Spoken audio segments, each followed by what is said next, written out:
Hello everyone, Dragoon here bringing you a Union Arena deck profile video.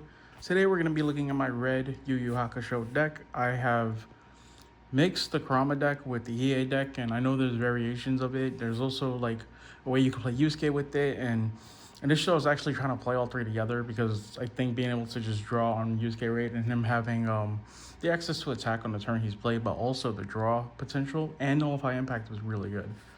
Ultimately, I decided to cut it and focus on Kurama and Hiei, and this is the list I currently have now. This is probably one of the more fun decks that I have been playing recently, so I'll just get into it and show you what it's about. So off for it, we're playing 4 Kurama, 4 Hiei.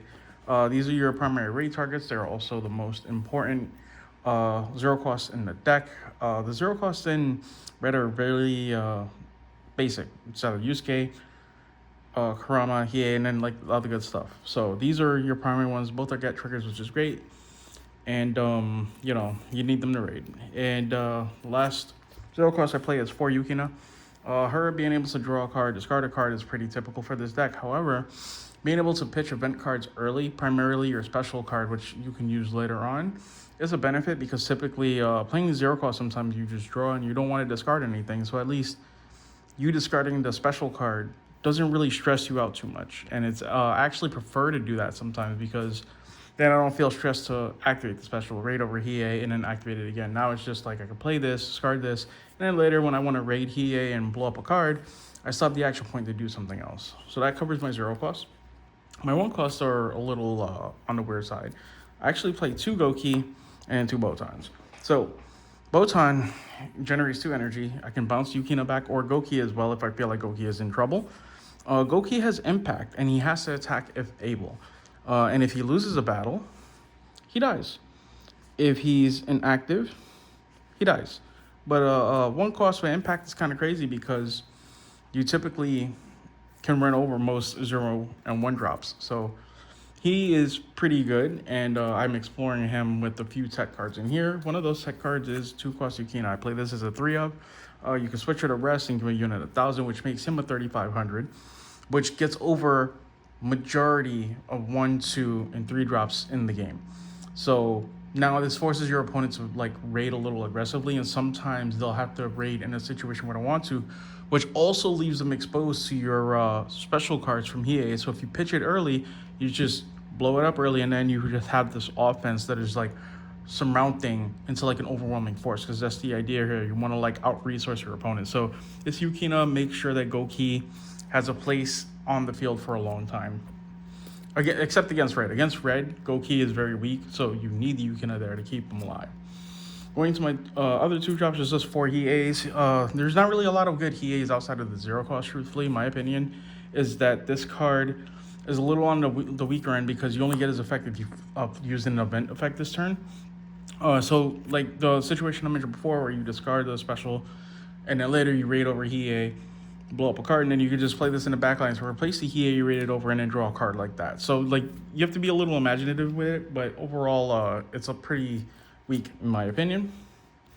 4 Kuramas. I opted to use this over the Preller Yukina because honestly 2 energy gen on play, draw a card, very simplistic, whereas the Yukina was only good if you had an event you wanted to play that turn. And him being a raid target like just helps too. So that's kind of why I opted him over the Yukina.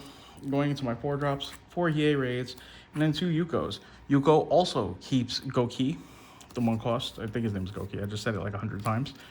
Oh yes, Goki, alive.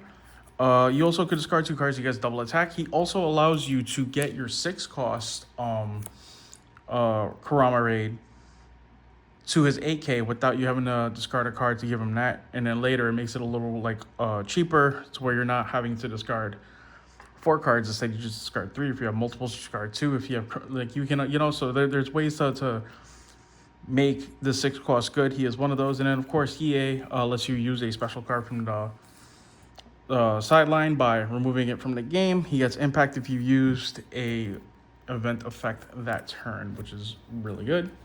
And then finishing off my units is just 3 Yukos. I used to play this as a 4 of, and I just feel like 3 is like the magic number. You see it at good times and it's not overwhelming. At 7k power, he gets Impact 1. At 8k, he gets Snipe.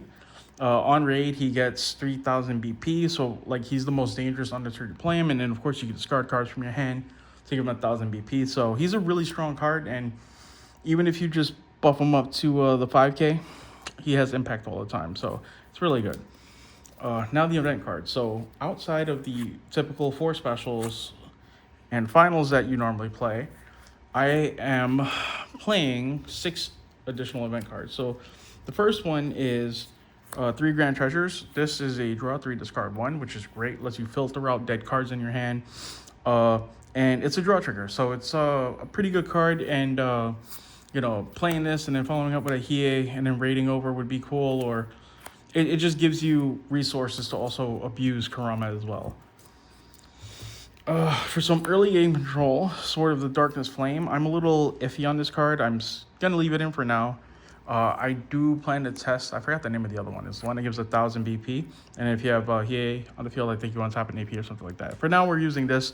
This gets rid of low-cost cards that might have Nullify Impact or that can give Goki a problem early in the game. And then the last event card I play, I actually grew to like this card a lot, which is Seed of the Death Plant. So you choose a character in your opponent's front line, switch its resting, and if you have Kurama on the field, you draw a card. So you can keep Goki alive further, or take away a Nullify Impact, or a double blocker, and just go to sleep. And if Kurama's on the field, which more than likely is, you draw a card. So this deck has a bunch of ways to filter and draw and do all these crazy things. So that's the deck list. I hope you guys enjoyed it. I will be doing the quick list tomorrow, depending on when this uploads, because I'm a little busy right now and I just really wanted to do this deck video. Hope you guys enjoyed. Till next time.